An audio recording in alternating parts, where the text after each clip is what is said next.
11वीं गणित NCERT का अध्याय 2 है संबंध एवं फलन, जिसकी प्रश्नावली है 2.3। तो फलन किसे कहते हैं, इसकी परिभाषा है कि एक समुच्चय A से समुच्चय B का संबंध f एक फलन कहलाता है यदि समुच्चय A के प्रत्येक अवयव का समुच्चय B में एक और केवल एक प्रतिबिंब होता है। जैसे अगर हम दो समुच्चय लें, यह हो गया समुच्चय A और यह हो गया समुच्चय B। ये दो समुच्चय लिए अपन ने, यदि A के अवयव हैं जैसे 1, 2 और 3 और इसके हैं A, B और C। यहाँ क्या लिखा है कि समुच्चय A के प्रत्येक अवयव का समुच्चय B में एक और केवल एक प्रतिबिंब होना चाहिए, एक और केवल एक प्रतिबिंब। जैसे एक का प्रतिबिंब है A और 2 का प्रतिबिंब है B और 3 का प्रतिबिंब भी मान लो B है, तो इनका प्रत्येक अवयव का एक अद्वितीय प्रतिबिंब, देखो केवल एक प्रतिबिंब। जैसे एक का प्रतिबिंब A है, 2 का प्रतिबिंब केवल B है और 3 का प्रतिबिंब भी केवल B है, तब यह एक फलन है। यह एक फलन है क्योंकि प्रत्येक अवयव का एक प्रतिबिंब मिल रहा है हमको। इसमें एक भी अवयव ऐसा नहीं है जिसका कोई ना कोई प्रतिबिंब ना हो सेट B में। अब जैसे हम कहें, जैसे दो समुच्चय और लिए अपन ने, यह A हो गया और यह B हुआ। जैसे A और B, इसके अवयव हैं 1 और 2 और इसके अवयव मान लो A, B और C है। जैसे एक का प्रतिबिंब क्या है, एक है A है और एक का प्रतिबिंब B भी है और 2 का प्रतिबिंब क्या है C। तो यहाँ देखो एक के हमें केवल एक प्रतिबिंब मिलना चाहिए, लेकिन यहाँ तो दो प्रतिबिंब मिल रहे हैं। एक का प्रतिबिंब A भी है और एक का प्रतिबिंब B है, इसका मतलब एक का हमको अद्वितीय प्रतिबिंब नहीं मिल रहा है, तब यह फलन नहीं है। यह फलन क्यों नहीं है? क्योंकि जो प्रांत यह प्रांत है और यह सहप्रांत, प्रांत के प्रत्येक अवयव का केवल एक और अद्वितीय प्रतिबिंब होना चाहिए, एक और केवल एक ही। लेकिन यहाँ अवयव एक है जो इसके दो प्रतिबिंब मिल रहे हैं हमें समुच्चय B में, तब हम कहेंगे यह संबंध तो है लेकिन यह फलन नहीं है। यह संबंध है कि 1, A, 1, B और 2, C, यह एक संबंध है, रिलेशन है, लेकिन यह फंक्शन नहीं है। क्योंकि यहाँ जो अवयव एक है इसके दो प्रतिबिंब मिल रहे हैं हमको, कि एक का प्रतिबिंब A भी है और एक का प्रतिबिंब B है। इसका मतलब जो प्रांत यानी डोमेन होता है वो रिपीट नहीं होना चाहिए संबंध फलन में। डोमेन, यह डोमेन है यानी प्रांत, यह होता है कोडोमेन यानी सहप्रांत। इसका मतलब है कभी भी डोमेन रिपीट नहीं होता है फलन में। यह संबंध है लेकिन यह फलन नहीं है, क्योंकि यहाँ एक अवयव के दो प्रतिबिंब मिल रहे हैं। तो फलन यह क्यों है फलन? क्योंकि इसके भी देखो 2 का प्रतिबिंब B है और 3 का प्रतिबिंब B है, 3 का प्रतिबिंब भी B है, लेकिन प्रत्येक अवयव का केवल एक ही प्रतिबिंब है, यानी 1 का प्रतिबिंब A, 2 का प्रतिबिंब B और 3 का प्रतिबिंब भी B केवल। तो यहाँ डोमेन तो रिपीट नहीं होगी, क्योंकि जो रिलेशन में लिखा जाएगा वो 1, A, 2, B और 3, B। तो इसका मतलब प्रांत के अवयव रिपीट नहीं हो रहे हैं, तब यह फलन है। लेकिन यहाँ देखो 1, A और 1, B, इसका मतलब डोमेन रिपीट हो रहा है, तब यह फलन नहीं है। तो अब हम पढ़ेंगे फलनों के प्रकार। यहाँ जो समुच्चय A है ये होता है प्रांत, यह है प्रांत। यह होता है पूरा सेट, जो B सेट है वो होता है सहप्रांत यानी कोडोमेन। और इसकी जो रेंज होती है, परिसर, वो होगा A और B। जितने अवयव समुच्चय A से कनेक्ट होते हैं वो होती है इसकी रेंज, यानी रेंज में कौन आएगा, A और B, यानी इसके परिसर में। और जो समुच्चय A होता है वो प्रांत होता है, समुच्चय B पूरा सेट यह होता है सहप्रांत यानी कोडोमेन। लेकिन बे अवयव जो समुच्चय A के अवयवों के प्रतिबिंब होते हैं वो होती है इसकी रेंज यानी परिसर, यानी A और B इसका क्या है, परिसर। अब हम पढ़ रहे हैं फलनों के प्रकार में तत्समक फलन।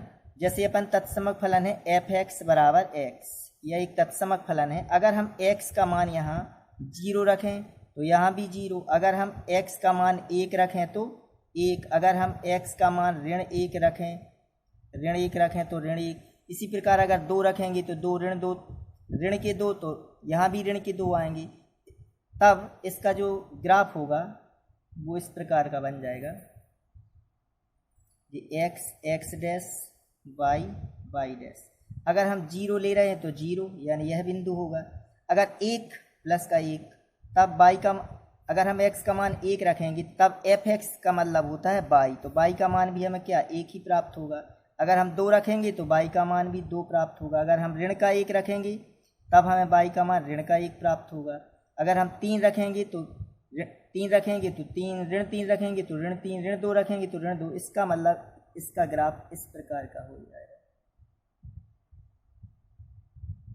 यह होता है तत्समक फलन, आइडेंटिटी फंक्शन, और इसका ग्राफ इस प्रकार का खिंचता है। क्योंकि हम कोई भी संख्या रखें, अगर 1 रख रहे तो 1 ही आने वाला है, तो 1 कामा 1 हो जाएगा। 2 रखेंगे तो 2 कामा 2, ऋण का 1 तो ऋण का 1 तो ऋण 1 कामा ऋण 1, ऋण के 2 रखेंगे तो ऋण के 2 कामा ऋण के 2, यह बिंदु मिलेंगे। इस प्रकार का ग्राफ होगा आइडेंटिटी फंक्शन में। तब इसका प्रांत होगा, जो प्रांत यानी जो संख्या हम ले सकते हैं, तो प्रांत यानी डोमेन, तो हम कौन सी संख्या ले सकते हैं, इसमें कौन कौन से नंबर रख सकते हैं, यानी पूरा रियल नंबर यानी पूरी वास्तविक संख्याएं। तब हमको प्राप्त जो होने वाली हैं, अगर हम पूरे रियल नंबर रखें, 1 रखें तो 1, ऋण 1 रखें तो ऋण 1, करणी 2 रखें तो करणी 2, इसका मतलब जो हमको इसकी जो परिसर यानी जो रेंज होगा परिसर, तब हमको प्राप्त होगा जो पूरे रियल नंबर ही प्राप्त होंगे। तो इसका प्रांत होता है क्या, पूरा रियल नंबर यानी वास्तविक संख्या, और इसका परिसर यानी रेंज भी होती है पूरी वास्तविक संख्याएं यानी रियल नंबर। इसके बाद दूसरा अचर फलन। अचर फलन यानी जैसे एक फलन है f(x) बराबर c जहाँ क्या है अचर। अब हम x का मान यहाँ 0 रखें, 1 रखें, 2 रखें, 3 रखें, तो आने वाला क्या है c यानी अचर ही आएगा। अगर हम f(0) रखें तब भी c, अगर f-1 रखें तब भी c, अगर f+ को 1 रखें तब भी c। इसका मतलब है हमको एक अचर ही आएगा। जैसे अपन समझ लें, अचर की जगह कोई संख्या ले लें, जैसे f(x) बराबर हमने 2 लिया, तो f अगर 0 रखेंगे तब भी क्या आ जाएगा 2, अगर f(1) रखेंगे तब भी 2, 5 रखेंगे तब भी 2। इसका मतलब कोई भी संख्या पूरे रियल नंबर रख दें अपन, तब भी हमको जो प्राप्त होगा वो क्या प्राप्त होने वाला है 2। तब इसका जो ग्राफ बनेगा वो इस प्रकार का हो जाएगा जी, x डैश y डैश। अगर हम 0 x का मान 0 रखा तब आने वाला है क्या 2, y का मान 2। अगर हमने x का मान 1 रखा तब भी y का मान क्या आएगा 2 यानी जी वाला बिंदु। अगर x का मान 2 रखा तो 2 तब भी 2, 3 रखा तो 3, ऋण का 1 रखा तब भी 2, ऋण के 2 रखे तब भी 2। इसका मतलब इसका ग्राफ इस प्रकार का हो जाएगा। ये क्या होगा जाएगा y बराबर 2, यानी f(x) का मान क्या मिल रहा है हमको 2, यानी y की जगह हम f(x) भी रख सकते हैं कि f(x) बराबर 2, यानी x अक्ष के समांतर रेखा मिलेगी हमको। तो इस प्रकार का ग्राफ, इस यहाँ से भी ऋण के 2 हो सकता था, 3 हो सकता था, इस प्रकार की। तब इसका ग्राफ अचर फलन का ग्राफ इस प्रकार का होगा। तो इसका जो प्रांत होगा, तो हम प्रांत यानी कितनी संख्याएं हम रख सकते हैं इसमें, तो डोमेन क्या हो जाएगा इसका, पूरा रियल नंबर रख सकते हैं हम। लेकिन जो प्राप्त होने वाला है वो क्या प्राप्त होगा, केवल c। इसकी जो रेंज होगी यानी परिसर, अब यहाँ परिसर यानी रेंज कितनी है 2, क्योंकि 2 ही प्राप्त हो रहा है, तो यहाँ क्या है परिसर यानी रेंज हो जाएगी इसकी c। रेंज कितनी होगी c होगी इसकी। इसके बाद है बहुपद फलन तीसरा, जैसे f(x) बराबर x वर्ग x घन, तो ये है -x वर्ग, ये क्या है बहुपदी फलन। तो जैसे अगर हम x का मान 0 रखें तब 0 आएगा, अगर x का मान 1 रखें तब 1 का वर्ग 1 ही आएगा, x का मान ऋण 1 रखें तब भी क्या आएगा ऋण 1 का वर्ग 1, अगर x का मान 2 रखें तब 2 का वर्ग 4, और x का मान ऋण के 2 रखें तब भी 4। इसका मतलब इसका ग्राफ जो खींचेगा वो इस प्रकार का होगा जी, x डैश। अगर हमने 0 रखा तो 0, x का मान 1, तो y का मान भी क्या आ रहा है, या y बराबर भी लिख सकते हैं, तब y का मान 1, तो यह बिंदु मिला ये वाला। अगर x का मान ऋण 1 रखा हमने जी वाला, तब भी y का मान प्लस का 1, तो यह यहाँ आएगा। अगर 2 रखे यहाँ 2, x का मान 2 तो y का मान आ रहा है 4। अगर ऋण के 2 रख रहे अपन तो y का मान ऋण के 4। इसका मतलब वो ग्राफ इस प्रकार का बनेगा। इसका जो ग्राफ है इस प्रकार का आएगा y। या अगर हम इस प्रकार का या एक दूसरा बहुपदीय फलन लें अपन कि f(x) बराबर x घन, यह भी बहुपदीय फलन है। तो x का मान अगर 0 रखेंगे तो 0, अगर x का मान ऋण 1 तब भी ऋण 1 का घन ऋण का 1 ही। अगर f(1) रखेंगे तो 1 का घन 1, अगर हमने 2 रखे 2 का घन 8, और अगर माइनस के 2 तो आ जाएंगे ऋण के 8। तो यह ग्राफ इस प्रकार का बनेगा। फिर अगर x का मान 0 तो y का मान तो 0, अगर x का मान ऋण का 1 यानी j, तो y का मान भी ऋण का 1 यानी यहाँ आएगा यह ऋण का 1। तो इस बिंदु पर ऋण 1 और ऋण 1। अगर x का मान 1 तो y का मान 1, x का मान 1 तो y का मान 1 यहाँ पे आएगा।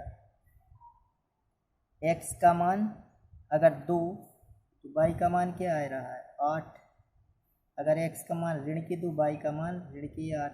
यहाँ वो तो ग्राफ खींचिएगा इस प्रकार का।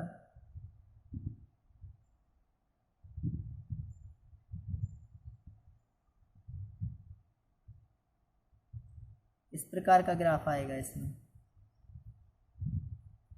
तो यह भी क्या है, बहुपदीय फलन है।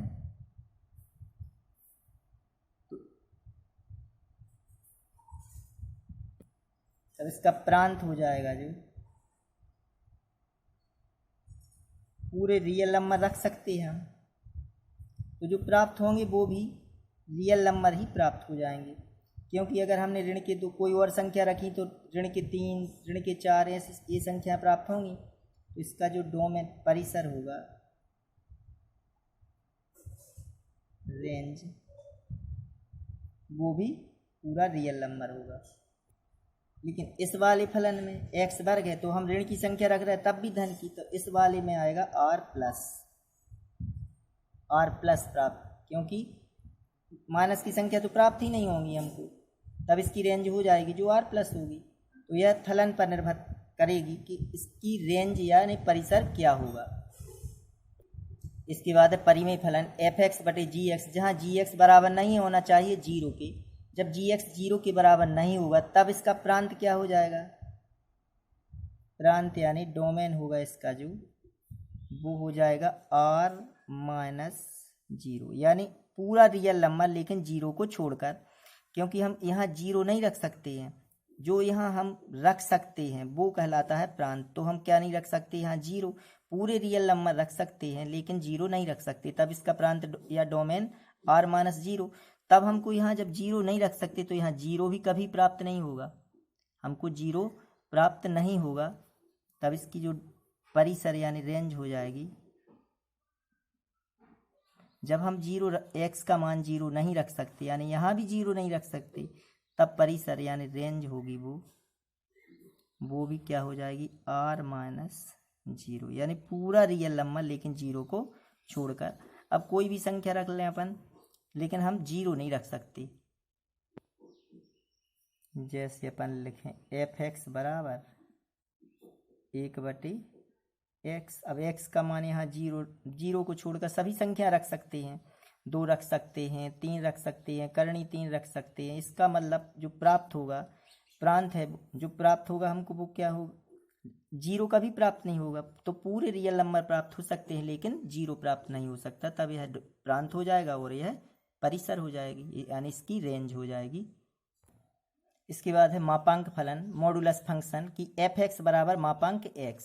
तो यह किस प्रकार का फंक्शन है कि f(x) बराबर मापांक में x बराबर हम लिख सकते हैं कि x कब आएगा, जब x बड़ा या बराबर 0, और ऋण का x आएगा जब x छोटा है कैसे 0 से। अब अगर हम x का मान यहाँ f 0 रखें तो 0 का मापांक तो 0 ही होगा, बराबर 0। लेकिन अगर हम f -1 रख रहे हैं, x का मान -1 रखा, तो यहाँ देखो इस वाले फलन में रखना पड़ेगा, क्योंकि x छोटा है 0, तब इस वाले फलन में तो ऋण और ऋण का 1 बराबर क्या हो जाएगा, ऋण, पहले यह ऋण और ऋण का 1 इस वाले में रखेंगे तो आ जाएगा धन का 1। इसीलिए हम जब भी मापांक में ऋण की संख्या रखते हैं तब धन का मान आता है।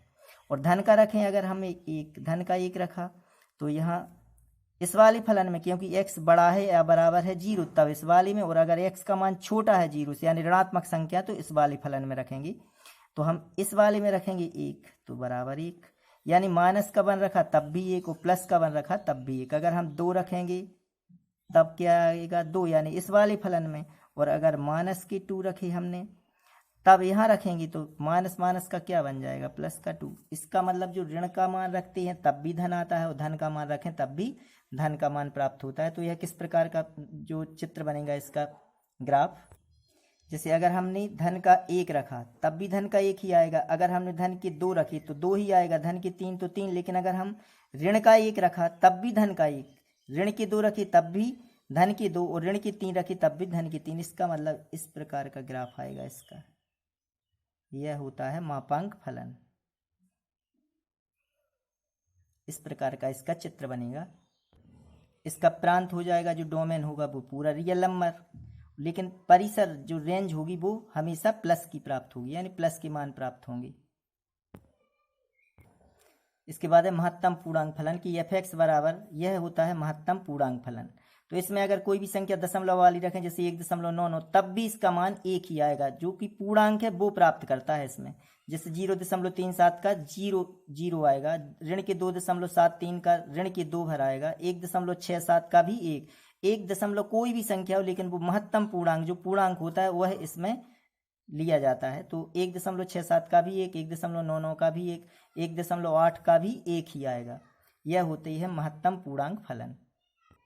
इसका जो चित्र बनेगा इस प्रकार का बनता है कि 1 से 2 के बीच में कोई भी संख्या लें तो महत्तम पूर्णांक फलन 1 ही आएगा। जैसे 2 से 3 के बीच में सिर्फ 2 आएगा, 3 से 4 के बीच में सिर्फ 3 ही प्राप्त करेगा महत्तम पूर्णांक फलन में। तो वो इस प्रकार के चित्र बनते हैं इसमें ऐसे। इसके आगे हम पढ़ रहे हैं प्रश्नावली 2.3 जो कि फलन पर आधारित है।